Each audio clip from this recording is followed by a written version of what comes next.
What's up, guys? This is Kenneth coming to you with my final update for my my invoke, despia, dogmatika, Shadal, Dragoon deck. This is my final list until Burst of Destiny comes out.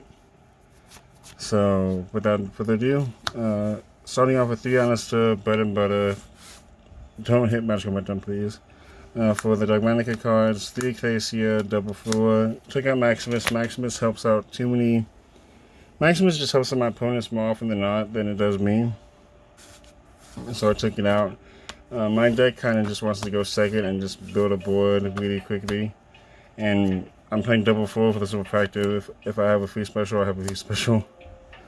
Hedgehog for my Shadow lineup. 1 Hedgehog, 1 Windy, 1 Ariel, 1 Genius, 1 Dragon, 1 Beast, and the honorary Shadow monster, 1 Golden Lord. Lineup is fine, especially with the fact that these trigger off with the new Despia Searcher. Chain blocking is also really good with Shadows. I like it. For the Despia cards, still playing just the main 3. 1 Tragedy, 1 Aluba, and Dramaturge. They do their work, they do their job. This card doesn't really come up as much as it should, so I may cut it, but besides that, really good. For I guess the tech of my list, I'm main decking 3 Necroseka because there's a lot of control in my locals, so I figured I might not play this to counteract it, and this has won me so many games, it's not even funny. Now you may be asking, if I'm playing Necroseka, why am I playing Alistair? Well, depending on the matchup, because there is some rogue in my locals, but depending on the matchup, if I draw either or, if Alistair comes in more handy, I would just normal some Alistair and keep this as like a discard fodder or a light diffusion with. It comes in clutch, and it's really easy side out targets, like really easy. I've sided out Denko numerous times against matches that doesn't come up. And then I'm still playing Dragoons, so 1 Red Eyes, 1 Dark Magician. My favorite artworks. For the hand traps, double Ash, double Mourner, and double Impermanence. I played more on the side, but this is just the standard lineup for me.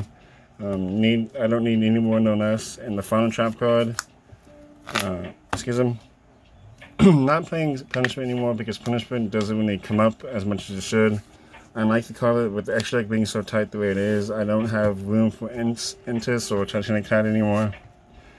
For the spells, for the 1 levels, 1 Terraforming, 1 Theater, 1 OLS Fusion, and 1 Call by the Grave. Pretty standard. Call by the Grave actually won me quite a few games as well. When I do shut off Fusion, I had the Call by for the Ash. For the 2 Orbs, 2 Talents, I kind of regret selling mine. That's way back in the day I did, but luckily they got reprinted for me. Really a powerful card, especially now that people are starting to pick up Butcher and Con Goons. Really powerful. I will not play more than 2 though, just for the simple fact that I don't want to brick with this card. So I'd rather see it where I need it and not see too many of it. For the other 2 Orbs, Tunity of Servant, still need the 3rd. May or may not get the 3rd. I'm trying to find some of the secret rare, so it's really hard to do. And then double Invocation, pretty standard. And now for the 3 Orbs, 3 bunch of went down, probably the best starter in the entire deck, the best free bait, as it were. Because more than not, you will have Alistair and Meltdown in your hand, so it's just a free activate this, and most of the time, my opponent will either Ash this, which is surprisingly stupid of them. And then 3 Bandit Opening. Not many people know that this is not a cost, so it triggers Shadal's effects, which is really fucking useful. I've actually pitched off a Beast with this and got draw a free card, and that it would get me out of bricky scenarios. And then 3 Pot of Desires. This deck is 52 cards, so I figured this would be well worth the paying at 3. It does work well in 3. I see it in the YouTube. I don't have an issue with it at 3. And then my final 3 of is the best spell in my entire deck, 3 Shaddoll Fusion. If you get this going, you kind of just win the game. More than not. For the extra deck, again, this extra deck is super tight, so if you want to remember ratios, I don't know what to tell you. For the Nyx, 1 Homage, 1 Gardener, and 1 Predapant. I've actually used this for Shaddoll Fusion more often than I should. I do this for Shaddoll Fusion more than I do Red Eyes Fusion. For the Shaddolls, double Window, 1 App Clone, double Construct. People can argue that I could cut one of these, but all these come up, and this is just discard fodder. I've actually summoned this property once yesterday, so it just depends on the field, like the board, but these all come up, they all have their special place. For the invoke package, 1 Kaluga, 1 Flicker Trio, 1 Agroidus, and double Merkaba. All of these have their respective slots. They all have come up in testing and in tournament, so there's that. And then for the final 2 fusions, 1 Coitus and then the Red Eyes fusion. The extra deck may not change at all come Burst of Destiny.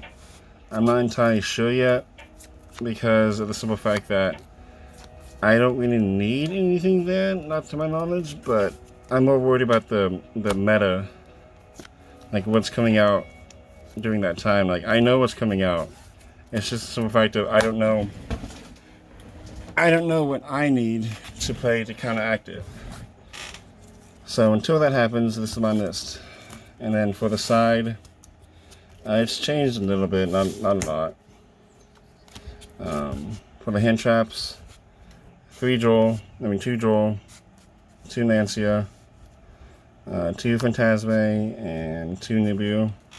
All of these have come up except for Droll. Like, all of these have, but not Droll has yet to come up for me. So I may take it out for something in the future, but for now it works wonders. Double Summon Limit and double Ice Dragon Prisons for the trap cards. Honestly, MVP, because if they get rid of Rin and I flip this, I'm like, wait a minute, right now. And then Ice Dragon Prison for Mio matches or anything that, like Child Brigade as well. Speaking of Child Brigade, my favorite spell card back in the day, besides MST, Triple Night Beam. It's kind of really nice for back row. Really, essentially, like any deck that only sets like 1 or 2 cards that Denko doesn't really need to be played in. Like, if I would rather take these out and put these in for decks that only set like 1 or 2 back row. So it comes up quite a bit, especially in Tri Brigade, where I can just hit the revolt. The thing is that has happened since I started signing this on DB and on my GeoPro. I've actually hit 10 or 11 revolts, and it's been insane. So there's that. I guess that's my list, guys. But yeah, I don't know who actually watches these videos, but that's my list. I don't plan on changing till Burst of Destiny comes out, so don't expect a video from this deck for a while. I am making quite a few new decks in the back end, but for those that are watching me for those that watch me for VR videos, expect more of them to come soon, for the simple fact that the weather in Texas is getting really nice, so more of those will come out eventually. But alright guys, have a good day.